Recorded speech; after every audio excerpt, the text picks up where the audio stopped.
It was the Arab Spring in 2011, and I was watching television.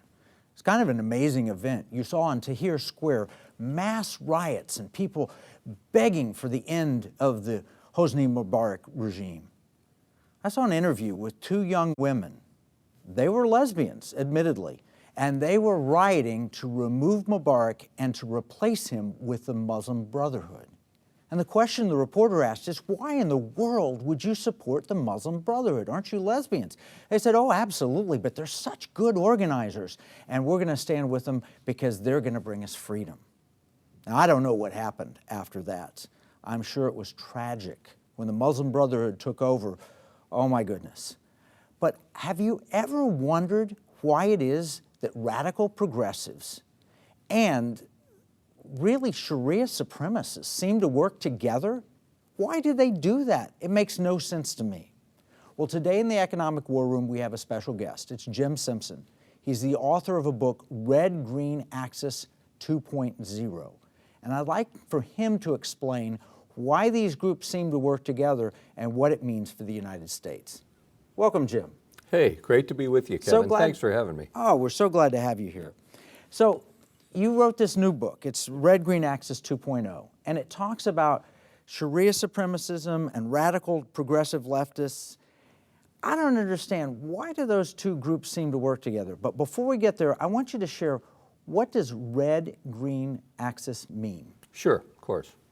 Well, a Red Green Axis is a collusion between the Reds, which are the communists, the socialists, the leftists of all stripes, and the Green, which are the Islamists, the Muslim Brotherhood primarily, but the Organization for Islamic Cooperation, all of the various large Muslim Brotherhood and Muslim organizations that are intent on imposing Sharia throughout the world. Now, I get this whole idea of red. I mean, I remember growing up, the anti-communist push, better red than dead, you know, and you know, we all, better dead than red, yeah, exactly. Yeah. But with that, the idea was, didn't communism get knocked out? Didn't we win? The Cold War's over. Isn't communism done?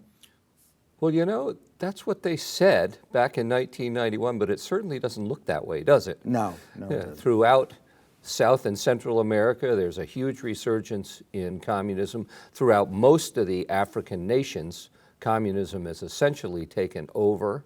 And the world's most populous country, China, is communist. No doubt. So what if that's red, why do we call the Islamists green? Well, the green is, I chose that because green is very prominent color in Islamic tradition. If you look at most of the flags for Muslim nations, they have some component of green, and green is a prominent color in Islamic tradition. That's just the best way to put it. Modern thinking is you hear green and you think of the green movement, the environmentalism, but that really fits under the red, doesn't it? Yes, it does, absolutely. Yeah.